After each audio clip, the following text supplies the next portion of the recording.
இந்த விசாக நட்சத்திரம் அவ்வளோ விசேஷம்னு சொல்லலாம்.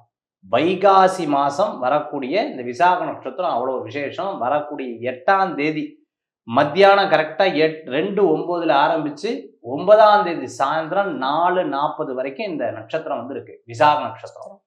இந்த நட்சத்திரம் வைகாசி மாதம் 25ஆம் தேதி 26ஆம் தேதி, அதாவது 25 வைகாசி 25 8ஆம் தேதி சாயந்தரத்திலிருந்து 9ஆம் தேதி சாயந்தரம் வரைக்கும் இருக்கு. அப்போ உங்க கோயில்ல எப்படியெல்லாம் அபிஷேகம் நடக்கிறதோ அந்த அன்னைக்கு இந்த முருகப்பெருமானை வேண்டி வணங்குறது ரொம்ப விசேஷம்.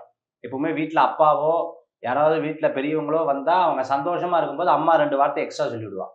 ஏன்னா சந்தோஷத்துல அனுகிரகம் கொடுத்துருவாங்க. அவங்க வந்து ஓகேன்றுவாங்க. நான் சொல்றது புரியுதா? சந்தோஷத்துல ஓகேன்றுவாங்க.